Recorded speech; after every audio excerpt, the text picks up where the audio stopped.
এই দেশের মানুষ নামাজ না পড়লেও যদি কেউ নবীকে কটূক্তি করে তার কলিজা ছিঁড়ে যায়, সে রাজপথে নেমে যায়।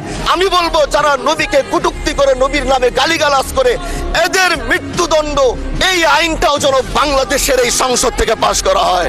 যারা নবীকে অস্বীকার করে তারা কোনোদিন মুসলমান থাকতে পারে না। এটা আইনের মাধ্যমে, এটা বাংলাদেশের পার্লামেন্ট থেকে ঘোষণা হবে, সেটা আমরা চাই। আজ দাঁড়িয়েছি, হয়তো আমার কথা অনেক লম্বা, আমি জানি না আপনি আমাকে সময় দিবেন কিনা, কিন্তু আমি বলতে চাই মাননীয় স্পিকার, আমরা যেই জায়গা থেকে দাঁড়িয়েছি, বাংলার 30 থেকে 40 লক্ষ উলামায়ে কেরাম আমাদের দিকে তাকিয়ে রয়েছে, কারণ তাদের কণ্ঠ, তাদের সে আওয়াজগুলো আমরা যেন জাতীয় সংসদ থেকে দিতে পারি। তার মধ্যে অন্যতম একটি হলো মা কানা মুহাম্মাদুন আবা আহাদিম মির রিজালিকুম ওয়ালাকির রাসূলুল্লাহি ওয়া খাতামান নাবিয়্যিন ওয়া কানা আল্লাহু বিকুল্লি শাইইন আলিমা। আপনি জানেন নবীর পরে আল্লাহ নবী হচ্ছে আমার ইমানের অংশ, আমার ইমানের পার্ট। তিনাকে ভালোবাসা, তিনার উপর ইমান, এটা আমার ইমানের অংশ।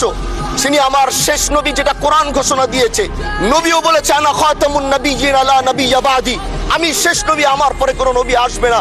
কিন্তু মাননীয় স্পিকার, দুঃখের সাথে বলতে হয় বাংলাদেশের এরকম একটি পার্ট রয়েছে, যেই পার্টের এক অংশ মানুষ তারা নবীকে অস্বীকার করে, তারা মুসলমান দাবি করে, এবং এই বিষয়ে অনেকেরই ধারণা আছে, তারা জানে। এই আন্দোলন করতে গিয়ে অনেক মুসলমানকে রাস্তায় শহীদ হতে হয়েছে, আন্দোলন করতে হয়েছে। স্বাধীনতার পর থেকে আজও সে আন্দোলন চলছে, কিন্তু আজও পর্যন্ত সেটা পাইনি। আমি মাননীয় প্রধানমন্ত্রীকে বলবো, আপনি বাংলাদেশে একটি ইতিহাস রচনা করে যাবেন। আপনার মাধ্যমে যদি এটা স্বীকৃতি পায়, যারা নবীকে অস্বীকার করে তারা কোনোদিন মুসলমান থাকতে পারে না, এটা আইনের মাধ্যমে, এটা বাংলাদেশের পার্লামেন্ট থেকে ঘোষণা হবে, সেটা আমরা চাই। মাননীয় স্পিকার, আরেকটি কথা, আপনি জানেন আমরা আমাদের নবীকে সবচেয়ে বেশি ভালোবাসি। যিনি আখিরি নবী, যাকে বলা হয়েছে ওয়ামা আরসালনাকা ইল্লা রাহমাতাল লিল আলামিন। আমরা বারবার দেখছি কিছুদিন পর তারা যেন কিভাবে এসে আল্লাহ নবীর শানে কটূক্তি করে, নবীকে নিয়ে অশ্লীল ভাষায় গালিগালাজ করে, নবীর শানে কটূক্তি করে।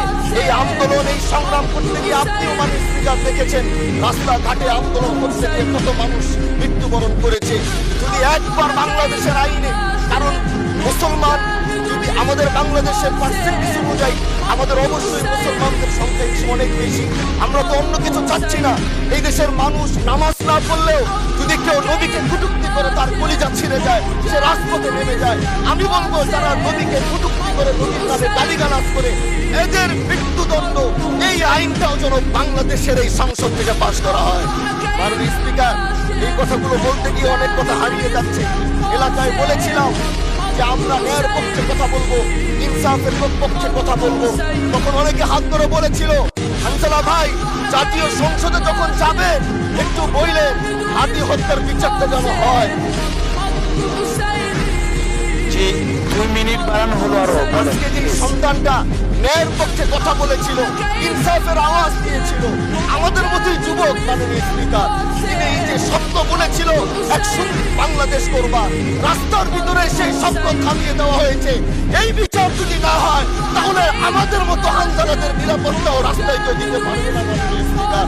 এজন্য আপনার মাধ্যমে আমি বলতে চাই, হাতি হত্যার বিচার যেন সুনিশ্চিত করা হয় মাননীয় স্বরাষ্ট্রমন্ত্রীর মাধ্যমে।